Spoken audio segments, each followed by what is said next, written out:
Welcome, Cathinka and Kenneth. It's very nice to have you here. And Cathinka, if you should compare NRK as a public service, the content and the offering you had to the Norwegian people before the digitization, let's say a decade ago or something like that, with what you can offer today, how would you describe the differences?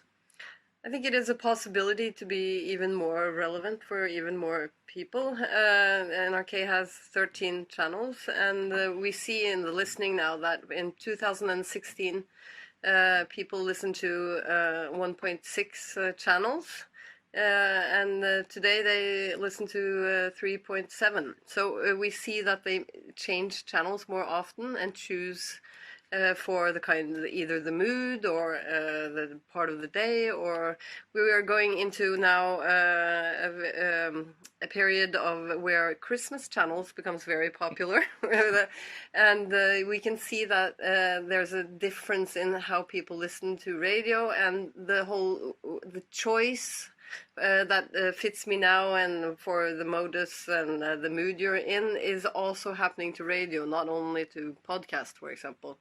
And how would you describe the development of the listening figures for NRK?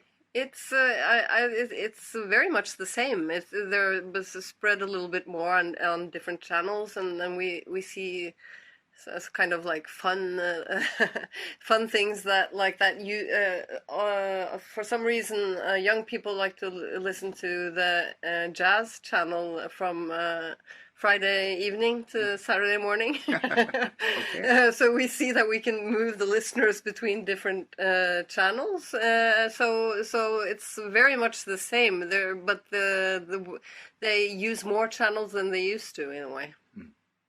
Kenneth, P4 has been a very successful station since the beginning in 1993, and I think it has been called the most successful commercial radio in the world if you look at the percentage reach in the population.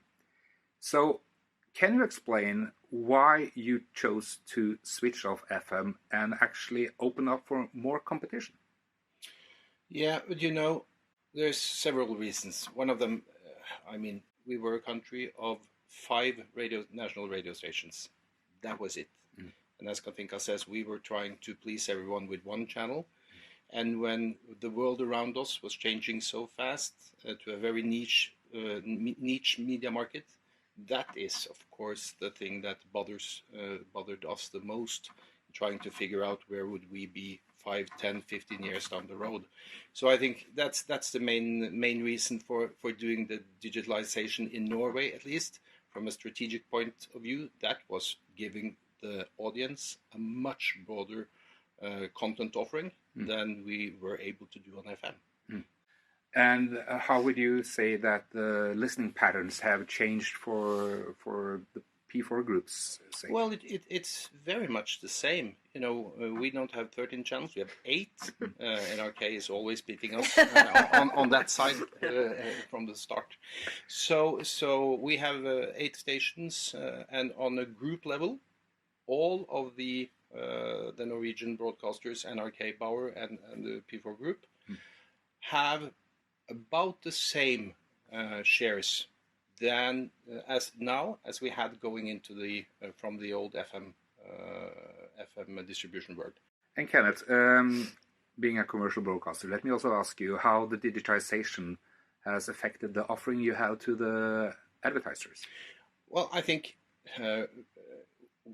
on one level, what we can do on sponsorships is, of course, totally different than before. We also sell. You will be able to buy TRP on the younger channels, which is also a good thing. But for most of our clients, for the big part of our clients, reach is the thing you wanna accomplish with radio. I think that's a thing all across all markets, that radio will give you a huge reach in a short time. Back to the switchover. It didn't go quietly, I think it's fair to say. What would you say was the single most difficult challenge during the switchover process, Kenneth? Well, I think we really need to be quite honest about it. It was it was a lot of challenges. I mean, we were the first country in the world doing that. The penetration of the receivers were low. The loops we made them jump through, that was a huge challenge. So the communication and the burden, that was by far the biggest challenge as I see it. And of course, that has something to do about how many receivers do you have in the market. That is the key to the kind of burden you will put on the audience. And I think most countries coming after us now will have another another starting point.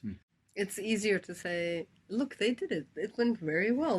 Nobody's done this. We don't know how this is going to work out. And I guess cars being a really important part of this, and the situation is quite different now, where the EU also demands DAB if you have a radio in the car. Yeah, of course. But we have to stop soon. But would you give, Switzerland have said that they will now do a switchover in 2022, 2023. And they are in a better place already regarding, for example, receivers. But do you have any kind of advices to all countries coming after Norway and thinking of switching off? And you're looking at or both of you. No, if I should start, no, I mean that would be really very general things, because it depends on the market. The less burden you put on the audience, the better.